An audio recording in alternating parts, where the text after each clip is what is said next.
दोस्तों कैसे हैं आप लोग। उम्मीद करता हूं कि बेहतर होंगे और इरा इंस्टीट्यूट के इस ऑनलाइन प्लेटफॉर्म में मैं अभिषेक शुक्ला आप सबका स्वागत करता हूं। दोस्तों आज हम पढ़ेंगे मध्य प्रदेश के प्रमुख भौगोलिक संकेतक।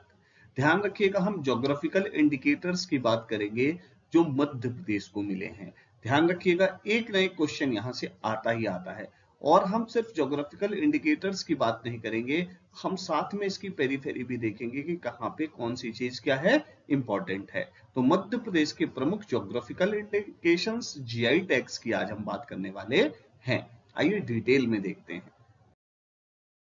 सबसे पहले बात करते हैं भौगोलिक संकेतक है क्या, व्हाट इज जीआई टैग।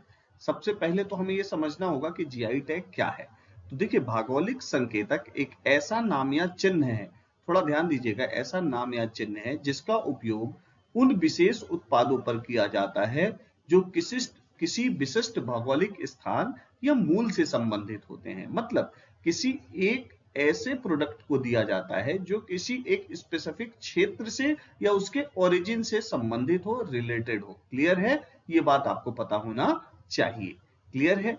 अगले सेगमेंट में अगर हम देखते हैं तो जीआई टैग जो है ये इंश्योर करता है कि केवल अधिकृत उपभोक्ताओं या भौगोलिक क्षेत्र में रहने वाले लोगों को ही लोकप्रिय उत्पाद के नाम का उपयोग करने की अनुमति हो। मतलब क्या है, जीआई टैग ये इंश्योर करता है कि जो ऑथराइज्ड यूजर्स हैं वही इसका यूज करें जिससे इसका बेनिफिट उन्हीं को मिले। क्लियर है। कहने का मतलब ये है, पर्टिकुलर किसी रीजन का कोई जीआई टैग है, सपोज दैट वो दुनिया में कहीं भी बिक सकता है, कोई दिक्कत नहीं है, कोई भी यूज करे, बट उसका जो अल्टीमेट बेनिफिट है उस पर्टिकुलर रीजन के लोगों को मिले, बिकॉज उसको उत्पादित करने का, संरक्षित करने का, प्रोडक्ट को प्रोड्यूस करने का सारा राइट उस क्षेत्र के लोगों का है। अगली बात करते हैं हम, तो यह उत्पाद को दूसरों द्वारा नकल या अनुकरण किए जाने से बचाता है। मतलब ये ध्यान रखिएगा, ये कॉपी होने से, और अगर अपन बात करते हैं कि किसी और के द्वारा सेम टू सेम बनाने से, हमें क्या करेगा, बचाएगा। ध्यान रखिएगा, मतलब सेम प्रोडक्ट को कोई और नहीं बना सकता या नहीं उगा सकता। दूसरे शब्दों में कहूं, ये क्वेश्चन प्रीलिम्स के पर्सपेक्टिव से बहुत ज्यादा इंपॉर्टेंट है। जीआई टैग कितने ईयर्स के लिए वैलिड रहता है, तो ये ध्यान रखिएगा, 10 ईयर्स के लिए वैलिड रहता है जीआई टैग। ये चाहे मध्य प्रदेश का हो या पूरे देश का किसी भी राज्य का हो। क्लियर है। अब जीआई टैग कौन से मंत्रालय के अधीन दिया जाता है, ये भी ध्यान रखिएगा। इसको देख रेख कौन करता है, इसकी अगर मैं बात करूं तो वाणिज्य एवं उद्योग मंत्रालय यहां पे ध्यान रखिएगा। ठीक है। आपको ध्यान रखना है, ministry of commerce and industry, वाणिज्य और उद्योग मंत्रालय के अधीन एक डिपार्टमेंट है जिसे हम बोलते हैं department for promotion of industry and internal trade. ध्यान रखिएगा, उद्योग और आंतरिक व्यापार संवर्धन विभाग के द्वारा इसको क्या किया जाता है, मॉनिटर किया जाता है। क्लियर है। आइए अगली बात करते हैं। अगर हम अगली बात करते हैं तो इसका विधिक ढांचा क्या है, रिस्पॉन्सिबिलिटीज क्या है, इस पे बात करते हैं। तो आपको ध्यान रखना है, जो हमारा जीआई टैग एक्ट है ये कब आया, तो 99 में आया। और ये इंप्लीमेंट कब हुआ ये भी आपको पता होना चाहिए, 2003 के अंदर इसको क्या किया गया, इंप्लीमेंट किया गया है। ये आपको ध्यान में रखना है। क्लियर है। अब अगली बात आपको यह ध्यान रखना है कि बौद्धिक संपदा अधिकार, ट्रिप्स जो है, ध्यान रखिएगा, it is regulated and guided by the WTO agreement of trade related aspect of intellectual property rights, trips. आप ध्यान रखिएगा, ट्रिम्स और ट्रिप्स है, तो ट्रिप्स के थ्रू जीआई टैग के जो भी राइट्स है वो क्या है, रेगुलेटेड हैं। हम इसके भी नॉर्म्स को क्या करते हैं, फॉलो करते हैं। अगली बात करते हैं, बौद्धिक संपदा के अभिन्न घटकों के द्वारा के रूप में औद्योगिक संपत्ति और भौगोलिक संकेतकों की सुरक्षा के महत्व को पेरिस कन्वेंशन के अनुच्छेद 1 के सब क्लॉज 2 और आर्टिकल 10 में स्वीकार किया गया है। ध्यान रखिएगा, पेरिस एग्रीमेंट हुआ था इंटेलेक्चुअल प्रॉपर्टी राइट्स को लेकर, ध्यान रखिएगा।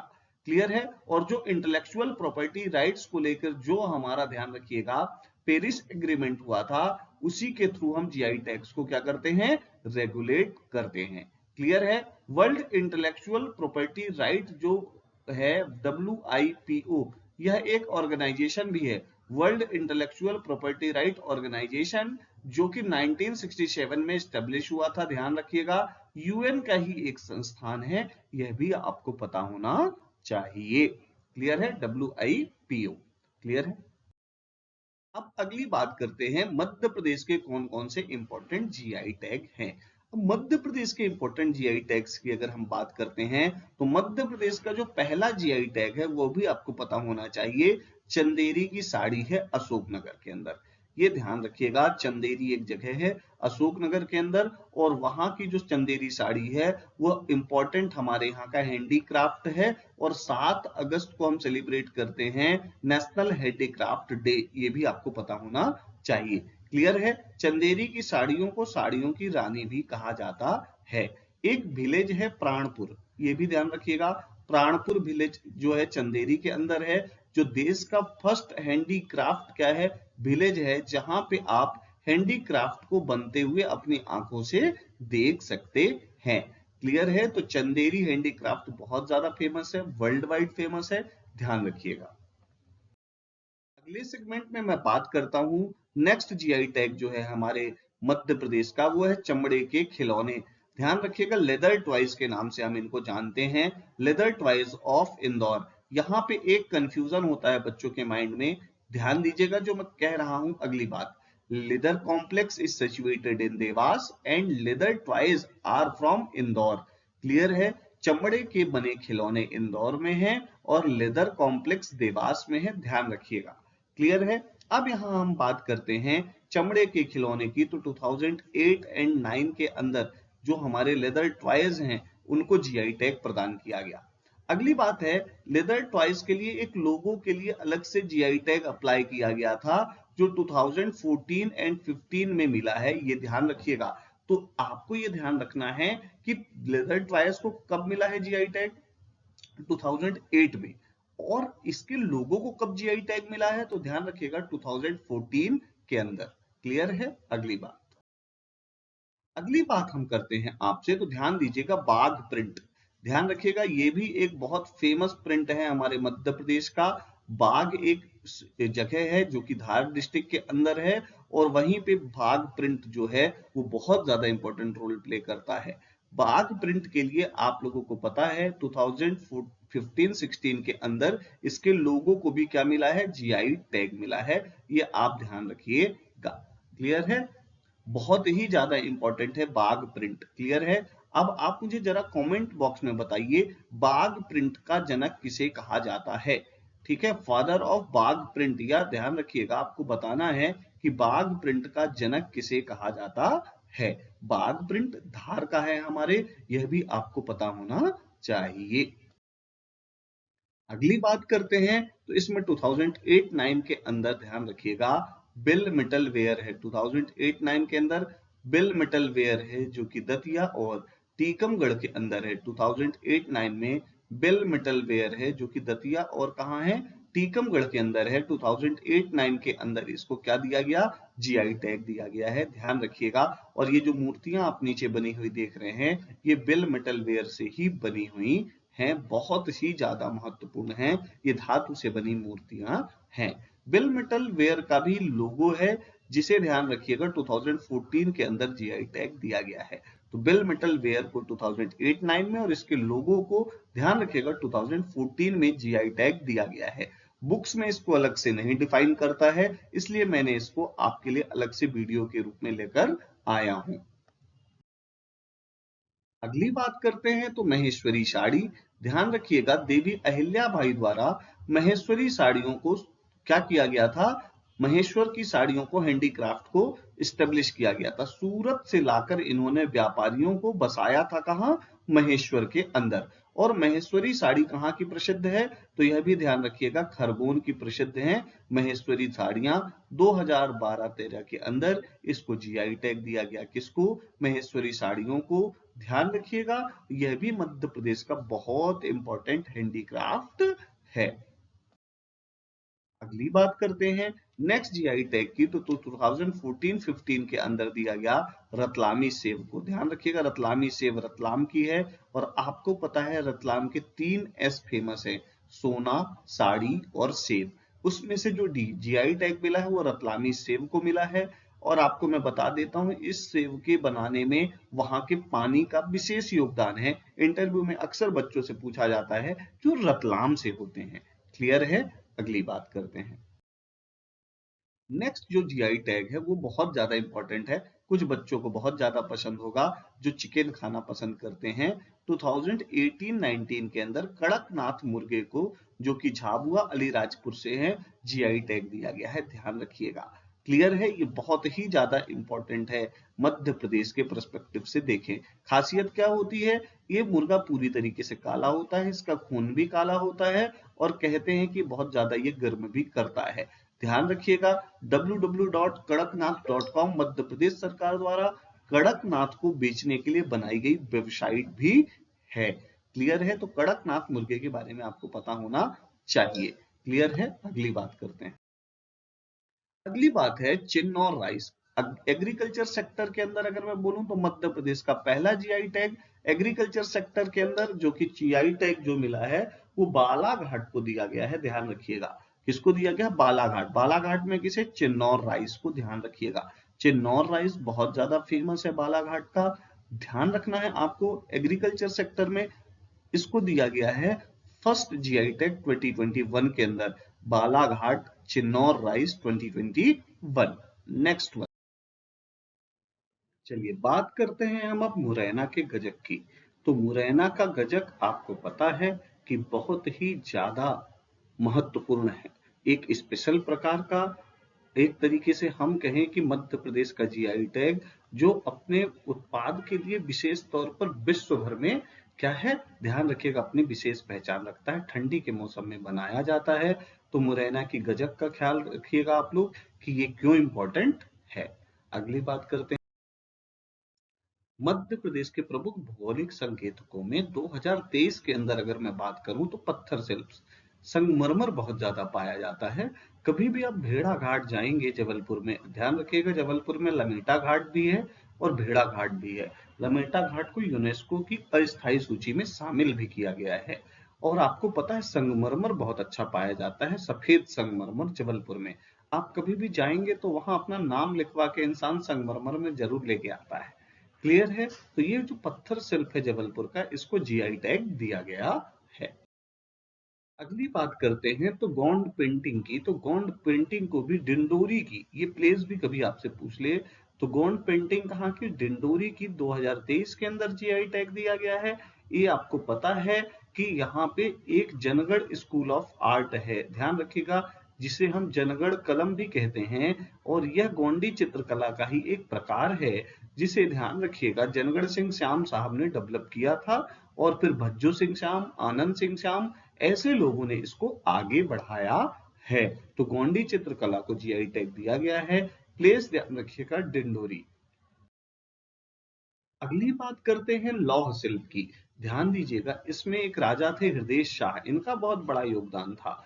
ध्यान रखिएगा, इस क्षेत्र में रामनगर क्षेत्र में आपकी किसानों की आय या आम जन की आय बढ़ाने के लिए लौह शिल्प की शुरुआत की थी राजा हृदय शाह ने डिंडोरी के अंदर। तो ध्यान रखिएगा 2023 में अगरिया जनजाति के द्वारा, ध्यान रखिएगा गोंड की उपजाति है अगरिया, ध्यान रखिएगा अगरिया के द्वारा लौह शिल्प का कार्य किया जाता है। और यह एक विशेष तरीके की आकृतियां बनाई जाती हैं और पूरे एमपी में इसको क्या किया जाता है? पूरे विश्व में क्या किया जाता है? ट्रेड किया जाता है। और इनकी एक विशेष पहचान है। तो लौह शिल्प के अंदर डिंडोरी का एक विशेष स्थान है, आपको यह ध्यान रखना है। अगली बात करते हैं कारपेट ऑफ ग्वालियर, ग्वालियर की कालीन। अगर मैं मध्य प्रदेश के कंटेक्स्ट से बात करूं तो दो जगह की कालीन बहुत फेमस है। एक जगह है सीधी, ध्यान रखिएगा सीधी की भी कालीन बहुत फेमस है। एक जगह है ग्वालियर। तो ग्वालियर की कालीन को जीआई टैग 2023 के अंदर दिया गया है। ये आपको ध्यान में रखना है। ग्वालियर अपने किले के अलावा, ध्यान रखिएगा आप लोग, दाताबंदी छोड़ गुरुद्वारा के अलावा अगर मैं बात करूं तो अपने कालीन के लिए भी बहुत ज्यादा फेमस है। अगली बात करते हैं। अगला जीआई टैग है बारह सिवनी की साड़ी। ध्यान रखिएगा बारह सिवनी एक तहसील है बालाघाट के अंदर। 2023 में इसको भी जीआई टैग दिया गया है। ये चंदेरी महेश्वरी साड़ियों से अलग कैसे है? तो ध्यान रखिएगा इसमें महाराष्ट्रियन टच मिलता है। और ये ध्यान रखिएगा क्या होती है, ये जो साड़ी होती है ये 16 हाथ की साड़ी होती है, जो महाराष्ट्रियन साड़ी की तरह होती है, नॉर्मल साड़ी की साइज से बड़ी होती है। और बालाघाट महाराष्ट्र और छत्तीसगढ़ दोनों से बॉर्डर शेयर करता है, इसलिए बालाघाट में 12 शिवनी की साड़ियां महत्वपूर्ण हैं। अगली बात करते हैं तो सरबती गेहूं। सरबती गेहूं 2023 में जीआई टैग दिया गया है। विदिशा और सीहोर, सबसे अच्छी क्वालिटी का जो गेहूं होता है वो सरबती गेहूं है, विदिशा और सीहोर में मिलता है। सीहोर का ओडीओपी भी है, यह भी आपको ध्यान रखना है। सरबती गेहूं, इसको जीआई टैग दिया गया है 2023 के अंदर। बहुत अच्छे मार्केट में रेट मिलते हैं, यह उच्च क्वालिटी का गेहूं होता है। अगली बात करते हैं बटिक प्रिंट। ध्यान दीजिएगा, बटिक प्रिंट बाघ प्रिंट की तरह, जिसको हम भैरवगढ़ प्रिंट कहते हैं, बाघ प्रिंट की तरह हमारे उज्जैन में एक प्रिंट है बटिक प्रिंट। इसी प्रिंट को 2023 में जीआई टैग दिया गया और इसे भैरवगढ़ प्रिंट के नाम से भी जाना जाता है। ध्यान रखिएगा, भैरवगढ़ प्रिंट बहुत ज्यादा महत्वपूर्ण है। बटिक प्रिंट जो कि कहाँ है, उज्जैन के अंदर, बहुत ही ज्यादा महत्वपूर्ण है ये जीआई टैग। ध्यान रखिएगा 2023 के अंदर दिया गया है। अगली बात करते हैं तो सुंदरजा आम। एक जगह है महान जगह रीवा। महान जगह रीवा का 2023 में सुंदरजा आम, ध्यान रखिएगा, उसको जीआई टैग दिया गया है। ध्यान रखिएगा, महाराजा मार्तंड सिंह के द्वारा आम अनुसंधान केंद्र की स्थापना भी कहाँ की गई थी, ध्यान रखिएगा, गोविंदगढ़ रीवा के अंदर। और गोविंदगढ़ रीवा का ही सुंदरजा आम बहुत ज्यादा प्रसिद्ध है। मध्य प्रदेश के दृष्टिकोण से देखूं तो दो आम बहुत प्रसिद्ध है, एक सुंदरजा आम और एक कट्ठीवाड़ा आम। ध्यान रखिएगा, जिसे हम नूरजहां आम भी कहते हैं, अलीराजपुर का। पर ध्यान रखिएगा, इसको जीआई टैग नहीं है, जीआई टैग सिर्फ और सिर्फ सुंदरजा को है। पर कट्ठीवाड़ा आम कहाँ का है, अलीराजपुर का है। ये ध्यान रखिएगा, इसे नूरजहां आम के नाम से भी हम जानते हैं। अगली बात करते हैं, अगला जीआई टैग है, ध्यान रखिएगा, रियावल लहसुन। 2024 के अंदर रियावल लहसुन, जावरा रतलाम के अंदर इसकी विशेष तौर पे खेती होती है, इसको जीआई टैग दिया गया है। ऐसे में बात करूं तो देश में सबसे ज्यादा लहसुन कहाँ होता है, तो वो जिला है मंदसौर। ये थोड़ा सा ध्यान रखिएगा। पर जीआई टैग कहाँ दिया गया है, रतलाम को दिया गया है, तो कंफ्यूज मत होइएगा। सबसे ज्यादा लहसुन मंदसौर में होता है। अगर जिले और प्रदेश की बात की जाए तो प्रदेश में मध्य प्रदेश, और जिले की बात की जाए तो मंदसौर में सबसे ज्यादा लहसुन होता है। पर जो जीआई टैग मिला है वो रियावल लहसुन को मिला है रतलाम के अंदर। क्लियर है। अगली बात करते हैं, अगली बात करते हैं काठी। अब हम उन जीआई टैग्स की बात करेंगे जिन्हें संयुक्त रूप से दिया गया है, मतलब एक से ज्यादा राज्यों को जो जीआई टैग दिए गए हैं मध्य प्रदेश के साथ। तो एक है काठिया गेहूं। काठिया गेहूं मध्य प्रदेश और उत्तर प्रदेश दोनों को जीआई टैग दिया गया है। और ये ध्यान रखिएगा, बुंदेलखंड और बघेलखंड दोनों क्षेत्र में बोया जाता है। काठिया गेहूं का विशेष तौर पे आपको ध्यान रखना है। ये उत्तर प्रदेश का और मध्य प्रदेश का संयुक्त रूप से जीआई टैग है। अगली बात करते हैं महोबा देशवारी पान। महोबा देशवारी पान मध्य प्रदेश और उत्तर प्रदेश, महोबा उत्तर प्रदेश में है, ध्यान रखिएगा। और पहले बुंदेलखंड रियासत का ही हिस्सा था, चंदेलों का शासन था। ये महोबा वही जगह है जहां से आला और उदल थे। क्लियर है। तो महोबा का जो देशवारी पान है मध्य प्रदेश और उत्तर प्रदेश को संयुक्त रूप से इसके लिए जीआई टैग प्रदान किया गया है। अगली बात करते हैं, अगली बात करते हैं तो हम नागपुरी संतरा। ध्यान दीजिएगा, नागपुरी जो संतरा है, ध्यान रखिएगा, महाराष्ट्र और मध्य प्रदेश को संयुक्त रूप से जीआई टैग दिया गया है। छिंदवाड़ा और नागपुर के संतरे को मध्य प्रदेश सरकार सतपुड़ा ऑरेंज के नाम से, ध्यान रखिएगा, छिंदवाड़ा को भी क्या कर रही है, छिंदवाड़ा के संतरे को अलग से प्रमोट कर रही है। छिंदवाड़ा का ओडीओपी भी संतरा है, यह आपको ध्यान में रखना है, बहुत ज्यादा आईएमपी क्वेश्चन बन जाता है। क्लियर है। आपको जो मैं ये पढ़ा रहा हूं इसकी पीडीएफ कहाँ मिल जाएगी, इरा इंस्टीट्यूट के टेलीग्राम चैनल में और इरा इंस्टीट्यूट के एप्लीकेशन में। आपको ध्यान में रखना है, जो ये नागपुर संतरा है ये बहुत ज्यादा इंपॉर्टेंट रोल प्ले करता है। इसको हम लोग क्या कर रहे हैं, ध्यान रखिएगा, छिंदवाड़ा के जो संतरे हैं उसको हम सतपुड़ा ऑरेंज के नाम से प्रमोट कर रहे हैं। जीआई टैग नागपुरी संतरे को मध्य प्रदेश और नागपुर या मध्य प्रदेश और महाराष्ट्र दोनों को दिया गया है। 2014-15 के अंदर। बहुत इंपॉर्टेंट है और इस क्लास से एक न एक क्वेश्चन प्रीलिम्स के अंदर जरूर पूछेगा। तो जितना हो सके दोस्तों शेयर करिएगा, मैं आपके सामने रेगुलर वीडियो लाने की कोशिश करूंगा। Thank you very much.